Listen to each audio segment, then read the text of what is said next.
Bismillahirrahmanirrahim. Assalamualaikum warahmatullahi wabarakatuh dan salam sejahtera. Hari ini sains tingkatan 1, 1.2 makmal sains anda. Okey, di dalam makmal terdapat banyak bahan-bahan ataupun radas-radas dan kita akan lihat sepintas lalu radas-radas tersebut dan fungsinya. Okey, yang pertama, tabung didih. Tabung didih ini digunakan untuk memanaskan bahan kimia dalam kuantiti yang kecil. Kita boleh buat pemanasan menggunakan tabung didih. Seperti mana gambar rajah ini, tabung didih ini dilakukan pemanasan. Okey, yang kedua adalah tabung uji. Tabung uji adalah bentuk yang sama seakan tabung didih, cuma tabung ujinya lebih kecil sedikit.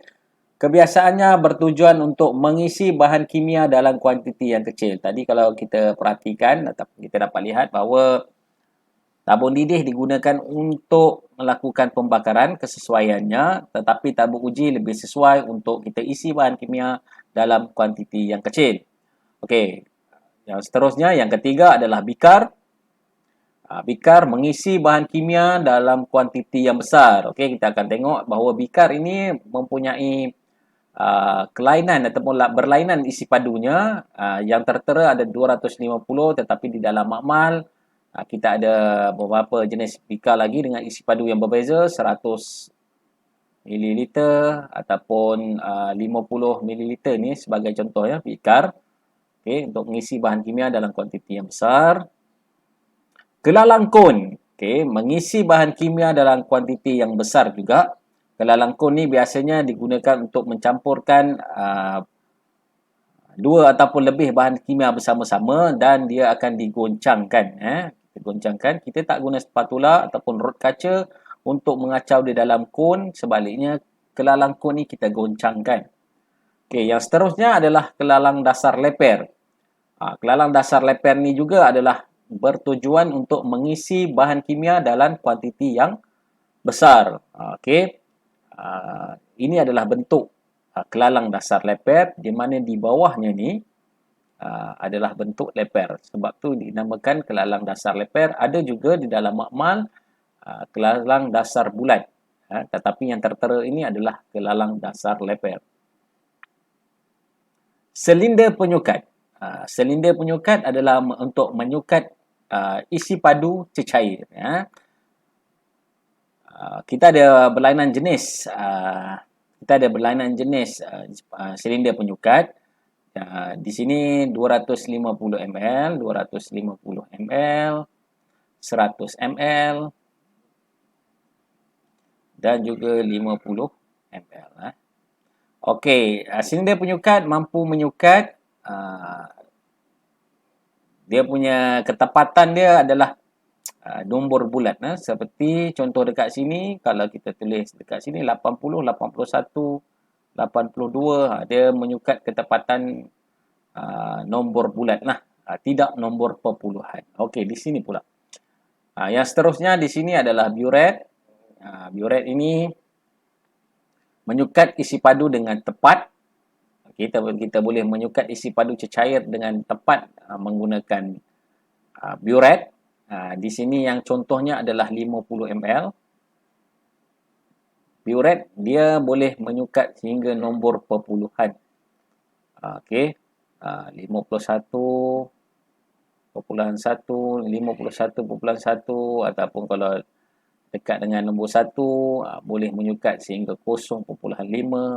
Sebab tu dia dinamakan menyukat isi padu dengan tepat. Pipet. Okey, menyukat isi padu cecair dengan cepat, tetap. Kenapa dipanggil tetap? Kerana isi padunya telah ditetapkan, isi mengikut sukatannya. Kalau macam ni 100 ml. So kalau kita isi penuh air sampai hari ini, jadi dia 100 ml. Dia ada kategori lain, dia ada 50 ml, 25 ml. Okey.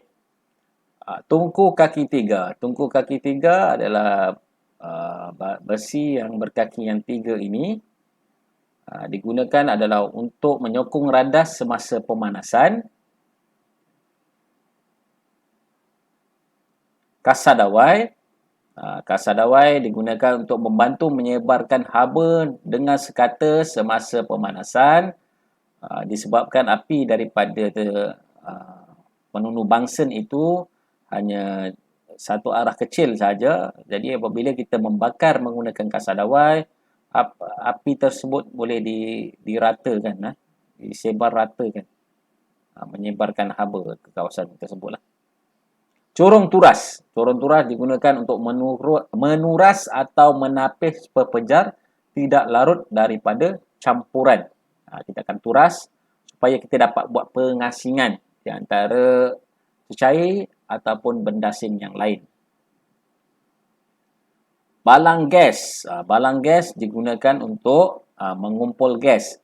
Kebiasaannya balang gas ini bertujuan untuk mengumpul gas oksigen ataupun hidrogen kita gunakan. Okey.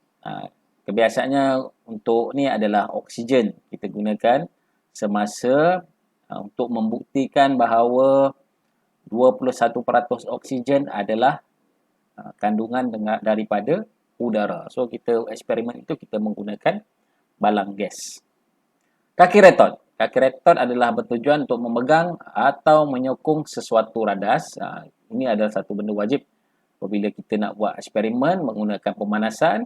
Kebiasaannya kita menggunakan kaki retot sebagai pemegang. Piring sejat digunakan untuk tujuan penyejatan. Okey, di dalam makmal disebabkan kita terdapat banyak bahan-bahan yang berbahaya di dalam makmal.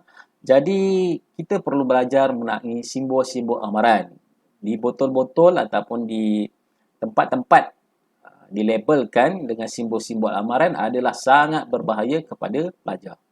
Jadi kita akan tengok satu persatu simbol-simbol amaran.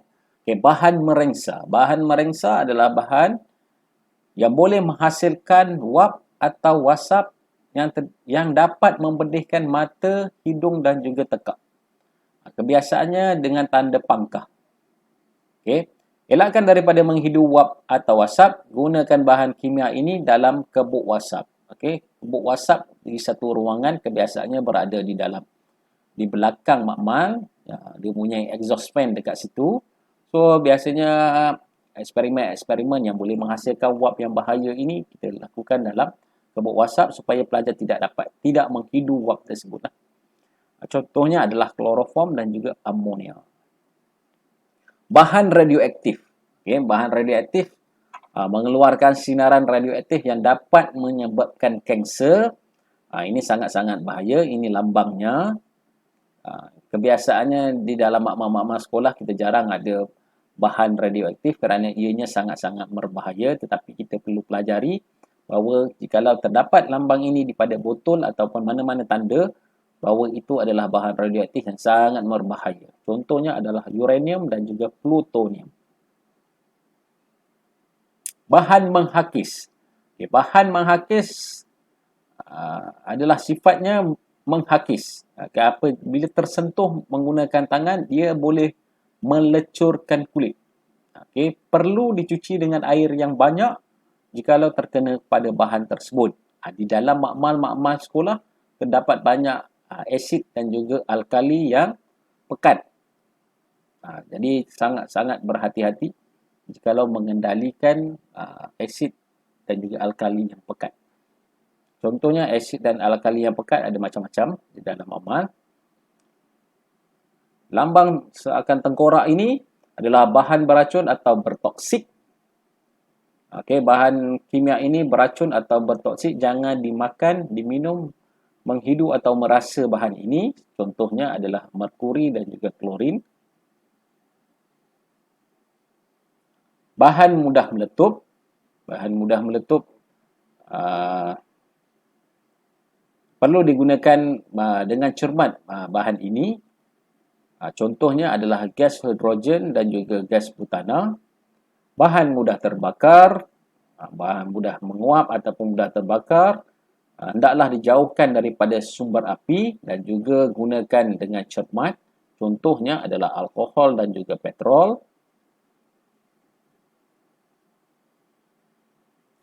Seterusnya adalah peraturan dan juga langkah-langkah keselamatan di dalam makmal.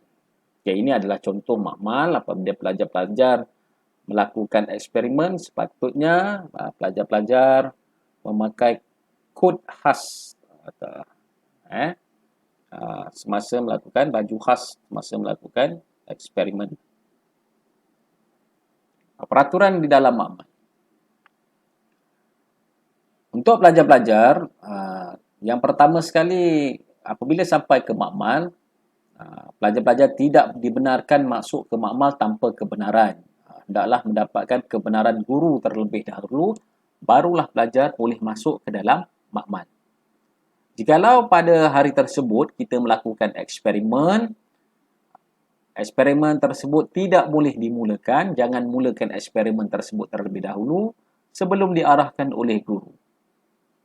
Okay. Dikendaki membaca arahan dan fahami arahan eksperimen terlebih dahulu. Jangan tergopoh-gapah ataupun hendak dengan segera melakukan eksperimen tersebut. Baca dan fahamkan arahan terlebih dahulu. Gunakan semua bahan kimia dan peralatan dengan betul dan cermat. Bahan-bahan kimia ni adalah sangat bahaya bagi pelajar-pelajar. Jadi kita perlu gunakan peralatan ataupun bahan tersebut dengan betul dan cermat. Dilarang sama sekali minum atau makan dan bermain-main di dalam makmal. Dilarang mengeluarkan peralatan dan bahan kimia daripada makmal. Kembalikan peralatan dan bahan kimia ke tempat simpanan asal jika dialihkan. Pastikan tempat menjalankan eksperimen sentiasa kemas dan bersih. Cuci semua peralatan dan buang bahan buangan mengikut kaedah yang betul. Cuci tangan dengan air dan sabun sebelum meninggalkan makmal. Itu adalah antara peraturan-peraturan makmal. Okey. Jikalau berlakunya sesuatu perkara yang tidak diingini, kita yang pertama sekali mesti beritahu guru terlebih dahulu. Kita mesti laporkan kalau ada berlaku tumpahan, kebakaran ataupun tumpahan, beritahu guru terlebih dahulu supaya guru boleh membuat tindakan yang lanjut. Okey, ataupun pelajar boleh kalau terkena bahan kimia ataupun bahan-bahan yang lain mesti bilas dengan air yang banyak pada tempat yang terkena bahan tersebut. Apabila kita menjalankan eksperimen, kita tidak boleh membahayakan pelajar-pelajar yang lain. Jadi apabila membuat eksperimen yang melakukan pemanasan, jangan halakan hujung tabung uji ke arah kawan yang lain. Seelok-eloknya pakailah cermin pelindung mata ketika mencampurkan ataupun memanaskan bahan kimia. Jauhkan bahan kimia yang mudah terbakar daripada sebarang sumber api. Jangan merasa atau menghidu bau kecuali dibenarkan oleh guru. Okey, itu saja daripada saya untuk hari ini. Sekian, terima kasih.